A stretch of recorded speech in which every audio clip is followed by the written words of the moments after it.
tabur bunga itu kan ya termasuk budaya. Nah, tergantung bagaimana hatinya.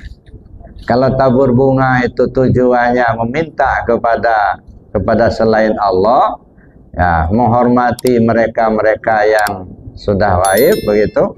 Ya, dengan artian mereka punya kemampuan, kekuasaan, nah di situ.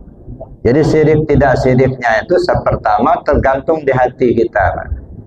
Kalau hanya sekedar budayanya saja tapi tidak dengan tujuan-tujuan yang meminta atau apa selain Allah, itu nggak masalah. Tapi kalau ada tujuan-tujuan akhir ya dari tabur bunga itu, ya itu saya tidak benar. Nah, jadi artinya kalau hanya sekedar tabur bunga ya supaya ya kalau ada menghormati yang gaib gitu, yang umpamanya, atau mereka yang sudah berpulang ke rahmatullah, sama dengan mempercikan bau apa namanya minyak wangi lah begitu. Cuman ya, masih berbentuk bunga. Ya, kan kita kan sering juga kasih ke minyak wangi, kayak masih hidup gitu ya. Tapi kalau tabur bunganya hanya sekedar budaya, saya kira nggak masalah. Jangan ada terselip di hati kita bahwa kalau nggak ditabur bunga ini nanti kewalat nanti. Nah, itu. Ada. Nanti mereka ngamuk nanti kalau nggak dikasih bunga. Gitu. Nah, itu yang nggak benar. Jadi sirik tidak sirik itu sangat tergantung di hati, Pak. Itu pertama. Orang bilang kadang-kadang ke dukun itu bisa sirik. Jangankan ke dukun, ke dokter juga bisa sirik, Pak. Ya, itu Pak. Jadi tergantung. Jadi kalau hanya tabur bunga dalam artian upacara apa namanya budaya saja nggak masalah. Nah, tapi jangan ada terselip di hati kita. Kalau nggak dilakukan tabur bunga nanti ngamuk nanti orang yang gaib itu nanti. Ada keyakinan kita kekuatan di luar Allah.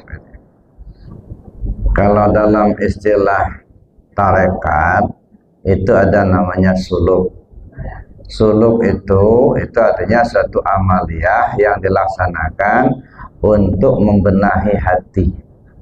Ya, membenahi hati dan juga membenahi ibadah lahiriah. Makanya orang suluk itu kan ada 40 hari nggak boleh keluar dari mushola atau dari surau. Nah, makanya kalau orang suluk itu biasanya 40 hari, bisa saja ada suluk 7 hari, tapi saya belum pernah nyaksikan kalau suluk 7 hari. Yang biasa itu suluknya 40 hari. Nah, misalnya 10 hari sebelum masuk Ramadan itu jamaah suluk sudah mulai puasa itu. Nah, makanya orang bilang ya orang tarekat ini duluan puasa. Nah, sebenarnya bukan duluan puasa. Puasa umumnya kan sama aja dengan yang lain. Cuman saja karena mereka mengikuti suluk ingin mencukupkan 40, maka didahulukan 10 hari sebelum Ramadan datang mereka sudah puasa ya. Itu namanya suluk. Beramal, berzikir, dan itu meningkatkan latifah. Kalau suluk itu kan tujuannya kan untuk meningkatkan latifah. Makanya di tarekat Naqsabandiyah Al-Khalidi itu latifahnya tidak akan naik kalau tidak ikut suluk. Nah, latifah qalbi naik ke latifah ruhi, siri, khafi, apa, natiqah, kullu jasad itu ya. Jadi peningkatan latifah itu pada saat suluk itu. Nah, jadi itu artinya ibadah yang memang ya apa namanya legal itu dalam tarekat. Cuman mungkin ya apakah kesalahan dari murid atau memang ada amaliyahnya yang overdosis sehingga membuat orang itu gila. Tapi alangkah banyaknya orang ikut suluk nggak gila, enggak. Jangan-jangan memang dia tulisnya mau gila itulah. Ya. Jadi banyak orang yang ikut suluk, alhamdulillah sehat-sehat, malah dia ma'rifat ke Allah. Nah, jadi jangan sampai kita punya persepsi kalau ikut suluk anti gila, bukan. Gitu ya. Nah, kalaupun terjadi begitu, kemungkinan ada. Pertama kemungkinannya overdosis. Nah, karena orang suluk itu kan harus menyelesaikan 70.000 zikir. Satu. Nah, kemudian zikir di sini zikir qalbinya harus 5.000 sekali duduk. 5.000, 1.000, 1.000, 1.000, jadi 11.000. Nah, dalam semalam itu harus selesai 11.000. Ya mungkin dia belum terbiasa itu langsung ikut itu, bisa jadi. Ya, jadi artinya belum mantap ya batinnya, sudah dipaksa untuk ikut itu. Mestinya kan tahap demi setahap gitu ya. Itu ada istilah suluk itu dan memang legal dalam tarekat. Ada Qadiriyah Naqsabandiyah tidak menggunakan istilah suluk, yang digunakan riyadhah.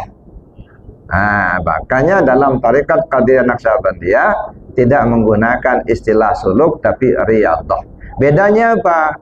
Kalau suluk dia harus menetap di satu tempat dan tidak boleh keluar dari tempat itu, ya, kecuali betul-betul ada kepentingan. Tak itu pun harus ditutup, misalnya sholat Jumat. Nah, di tempat itu musola tidak digunakan sholat Jumat, lalu mereka sholat Jumat di masjid lain. Nah, mau keluar itu ditutup kan, sama kain putih semuanya, gitu ya, ditutup. Nah, saya itu pulang, nggak boleh dia kemana-mana, gitu ya, harus langsung pulang ke ke musola. Bahkan jalan itu pakai kacamata kuda, Pak. Nah, gini lah. Nggak boleh nengok kiri kanan begini, lurus saja.